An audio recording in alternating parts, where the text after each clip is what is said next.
The story begins in a land that almost ruled by the god of the dead, against a group of human soldiers resisting, led by Shagura, a demon eyes user. They strive to destroy the god of the dead, along with the army of spirits he summons. A fierce battle erupts within a labyrinth as Shagura's forces confront the god of the dead. As fellow owners of demon eyes, they have the ability to see astral beings and can sense the hatred from the slain spirits. Some can even control these spirits, as the god of the dead does. To the god of the dead, all living creatures are mere toys. He massacres for pleasure and sacrifices their corpses, as if he were the god of death. Meanwhile, Shagura fights for peace. He cannot let the god of the dead act recklessly because it contradicts all his beliefs. Employing unusual magic, the god of the dead presents an unexpected challenge when Shagura attempts to confront him directly. Not long after, the god of the dead is reborn in the present era as a young man named Shinoyama Polka. Waking up with vague memories, he finds himself amidst unfamiliar surroundings, feeling disconnected from the towering structures around him. The only thing he understands is that he is in a peaceful place. With a wound on his neck, he catches the attention of the police who inquire about his well-being. Yet before Polka can provide any explanation, a woman intervenes. At the same time, someone watches him from a distance. They are agents of the intermediary killer searching for him. Shortly afterward, Polka is taken away to a secluded location. Perplexed by his lack of recollection, the woman introduces herself as Sakimiya Misaki. Gradually, Polka begins to recall his encounters with Misaki, realizing she is an assassin who recently attempted to take his life. Upon this revelation, Polka swiftly escapes from Misaki's presence. He cannot defend or fight back because he has no power. However, when Polka finds himself cornered at a Yakuza execution site, all of his memories and the power of his demon eyes suddenly awaken again. With that power, he swiftly turns the tables on Misaki, emerging victorious in their confrontation. Since childhood, the king of the dead has hoped to live a peaceful life. However, being sold by his own parents, he continued to be involved in a very long battle, leading to the demise of those dear to him, and igniting a thirst for vengeance within him. Despite the passage of time, his yearning for peaceful remains unfulfilled. Haunted by remorse for killing Misaki, he fears the pursuit of security guards, hindering his chance at peaceful. Meanwhile, Misaki also has a tragic history of her own. When she was a child, she was cheerful, but after witnessing her parents' murder, transformed her into a remorseless psychopath who always performed her actions with a smile.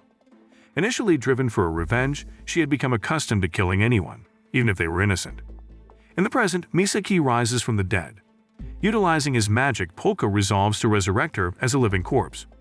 Shortly before this incident, Takumi reported this to Clarissa. Acting upon this revelation, Clarissa and her subordinates set out to avenge Misaki's demise, only to stumble upon something unexpected. At that time, Polka was using resurrection magic to revive Misaki. Because no one had been able to use magic like that before, Clarissa and her subordinate were puzzled. As they prepared to attack Polka, a fire broke out at the children learning place. Without hesitation, Polka asked Clarissa and her subordinate to take him to the place immediately. In his past life, Polka has been burned repeatedly, compelling him to prioritize rescuing children. Recognizing their vulnerability to such agonies, Polka utilized his magical abilities to intervene just in time, saving all the victims at the scene. Following this event, Clarissa decided to help him by sending Misaki and Takumi. The following day, Polka, Takumi, and Misaki found themselves in an old building. When they arrived there, Polka thanked them for helping him and provided information about this world. After seeing the skull controlled by Polka, Takumi had to believe that Polka came from another world. Nonetheless, Polka remained uncertain, given the striking resemblances between his old place and the current world. After achieving a peaceful life, Polka intends to find the person who is still haunting him. However, because his identity is unknown, the only way to inquire is through violence.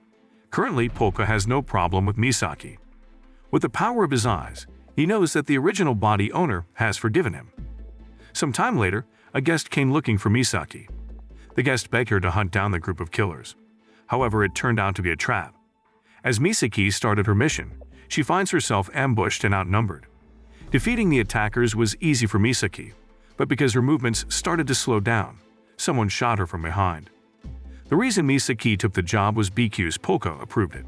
Meanwhile, Polka only fulfilled the wishes of the deceased souls. As a living corpse, any attack did not affect Misaki, and she only grew stronger and could regenerate. After defeating the enemies, Polka and Misaki returned to headquarters to report the outcome, leaving the fleeing adversaries to face their own haunting. While Polka was reading a book about vampires, he argued that sooner or later Misaki might evolve into a vampire.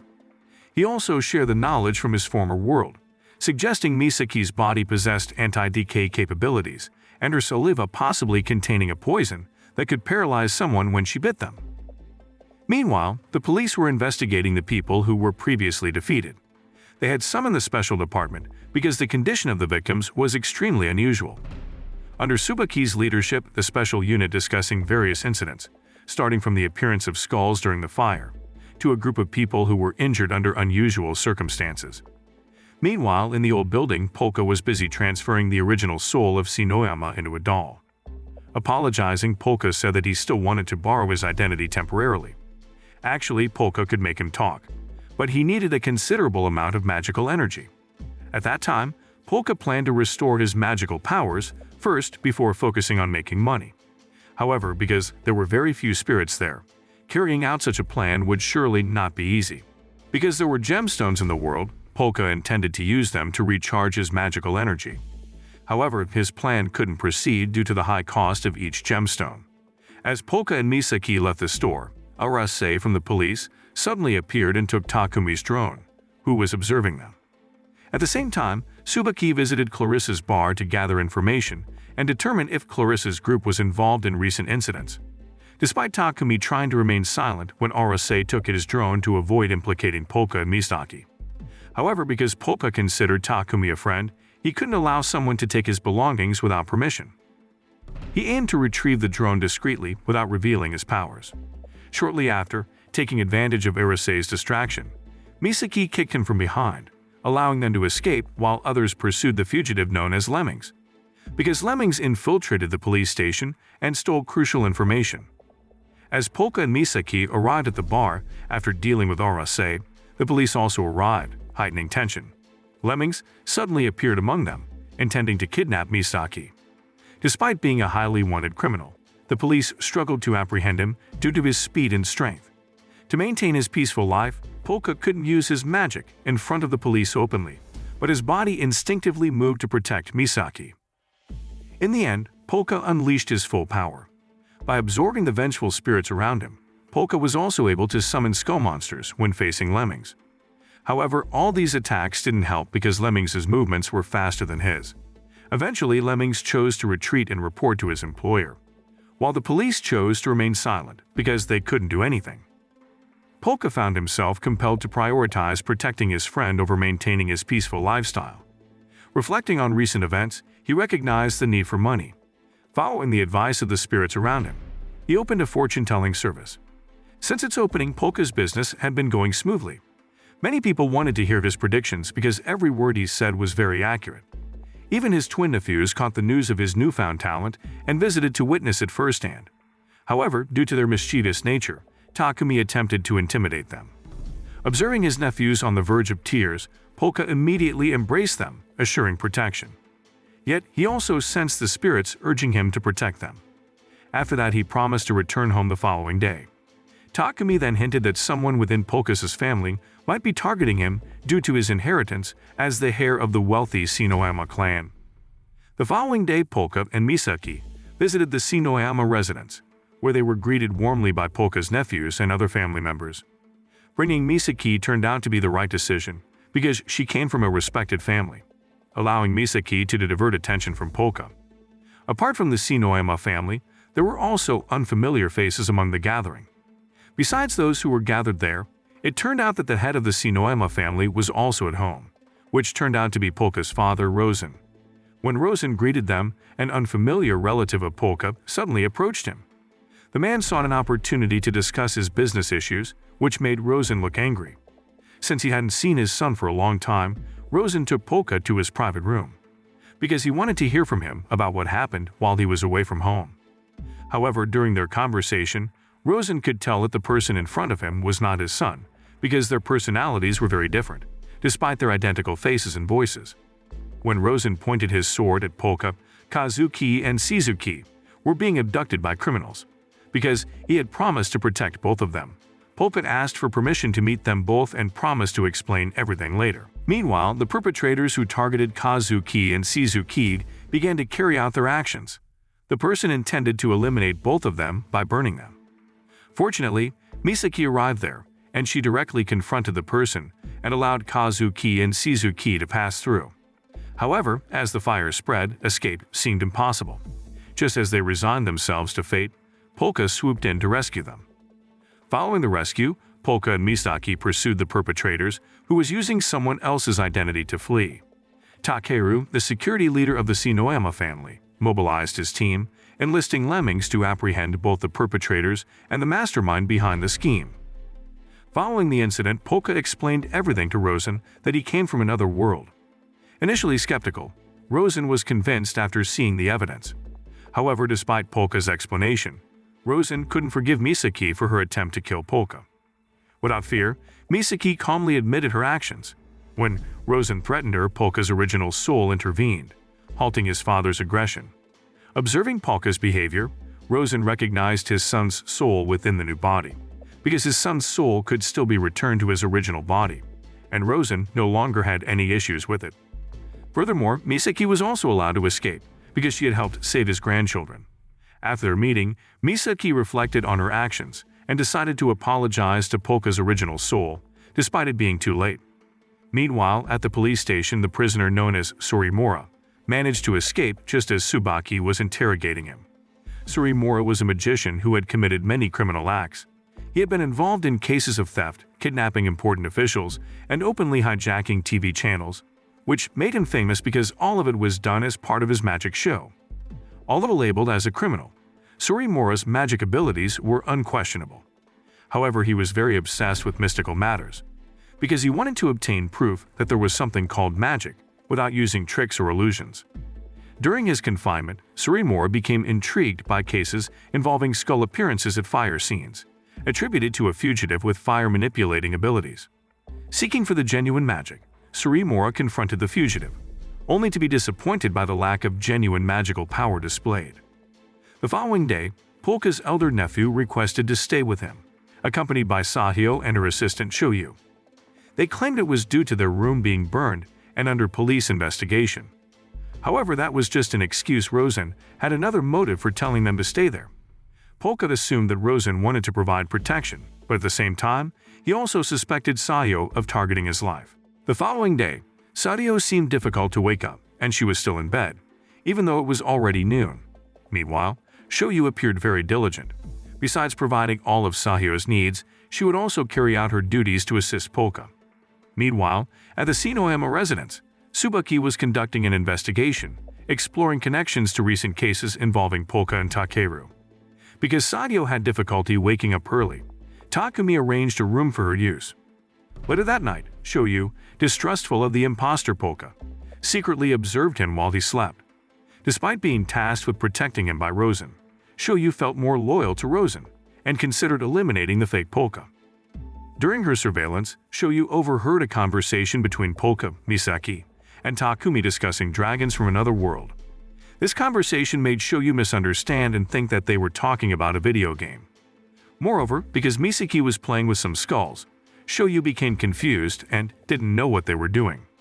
Because Polka and Misaki frequently being linked to various incidents, the police sought to uncover the reasons behind their involvement. Therefore, Tsubaki and Arase decided to pay a visit to their place. Tsubaki came there to gather information about Polka's life. However, because it wasn't his working hours, he pretended that he just wanted to hear predictions about him. During their session, Tsubaki hinted at preventing a murder through knowledge of the future. However, Polka clarified that his predictions were not about foreseeing events, but rather following the path to be taken in the future. Polka then proceeded to provide information about Tsubaki's lives, which initially didn't surprise Tsubaki, because he thought that Takumi was helping him from a distance. However, over time, Tsubaki felt that Polka knew everything about him. He even became suddenly angry because Polka and his spirit managed to uncover sensitive information that should not be known by anyone. Tsubaki's behavior piqued Shoyu's curiosity, believing it tied to Polka's secrets. On the other hand, when a building was on fire, someone tried to secure valuable items that should not be known by the authorities. However, the person failed to secure the item, and it was seized by Surimura. At Clarissa's bar, Shoyu observed Tsubaki conversing with Clarissa. Tsubaki then expressed frustration because Polka knew about the secret messages between him and his long-lost police colleague. However, Polka hadn't physically seen the messages, because everything was written by the spirit that received it. Later, when Polka and others tried to find out, it turned out that the spirit did indeed have a connection with Tsubaki when he was in the police force. When he was fortune-telling, he wrote symbols that were only known to the two of them because they were related to his life regrets. Meanwhile, elsewhere, Sorimura was preparing something for his big show when he was trying to find the meaning of the symbols he found, then spread them through balloons. Based on memories from his old world, the symbol was a symbol of one of the fallen empires. Polka didn't understand why such a symbol existed in this world, although he was sure that he was in another world. While for Tsubaki, the symbol was a symbol only known by Hozorovdi, who disappeared 5 years ago. Because Tsubaki didn't have much information, he couldn't conclude whether all of this was related. On the other hand, Sorimura spread the symbol to find out what it meant. Apparently, he had failed to obtain information from his business associates because the price for the information was too high, leading him to realize the symbol's worth was equivalent to half his life. Shortly after Sorimura spread the symbol via balloons, someone shot his doll, confirming its value. In response, he offered a substantial reward for information about the symbol's user and whereabouts. After overhearing Polka and his friends discussing matters like the fallen empire and reincarnation, Sohio grew curious. Unable to conceal the truth from her any longer, Polka revealed the story of his past lives until his souls reincarnated in this world. Though Sohio believed the story, she was shaken to learn of Polka's past death, and she decided to take a bath and calm herself down. Misaki then secretly followed her, observing her calm demeanor to determine her involvement in Polka's murder. Because her reaction was not suspicious, Misaki concluded that Sohio was not the one hired to kill Polka. Setting aside that matter, they now had to find out about the imperial symbol. Based on clues from the spirit of Hozorovdi, they started by hacking into police data of the most suspicious members. Although they spent all night, Takumi didn't find any information about the case related to the symbol they were looking for. Meanwhile, in the police force, Tsubaki had just been assigned by the Inspector General to take control of the case. At that time, he mobilized his team to follow the symbol sought by Sorimura. The reason was because the suspect had a tendency to approach anything that caught his attention. After getting leaked information from the police, Sorimura disguised himself as someone else and visited Polka's fortune-telling place. He wanted to know of his mystical abilities, whether they matched people's assessments. However, when realizing that Polka was assisted by a hacker, Sorimura felt disappointed.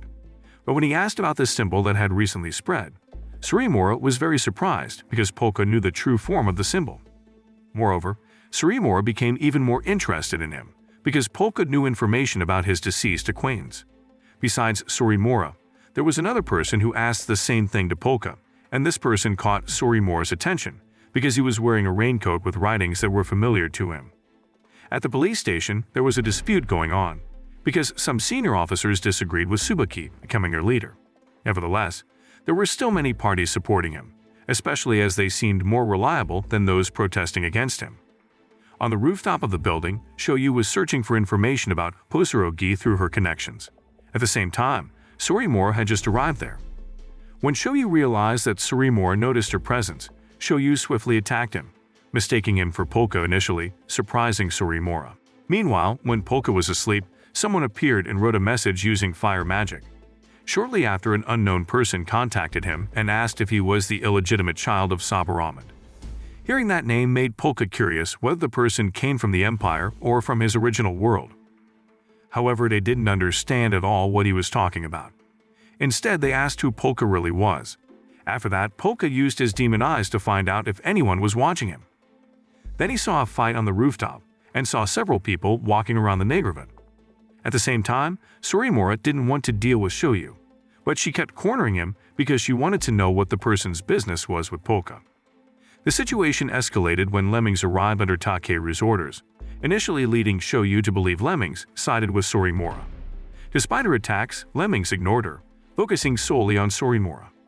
As Sorimura attempted to evade them, Polka, fearing clues from his original world passed by, intervened. He used high-level magic to secure the surrounding area. The woman who had just contacted Polka was talking to the police. However, she wouldn't stay there for long for fear of suspicion. She and her accomplice were looking for reasons to avoid the police, but Polka wouldn't let them get away so easily. He used the spirits around him to capture the woman. Using invisible hands, Polka also tried to help Shoyu defeat her enemy. Then, as his necromancer powers adjusted to this world, Polka summoned even more powerful forces than before. With no major magical elements obstructing him, he could achieve something that previously couldn't be accomplished in his original world. Although his power wasn't yet sufficient to overcome Lemmings, the commotion then attracted the attention of various parties. Moral lesson from the story: when you're trying to nap peacefully, unexpected visitors may come and write strange messages with fire. But remember, if a weird fight breaks out on your rooftop, it's best not to get involved unless you've got invisible hands and spirits ready to help.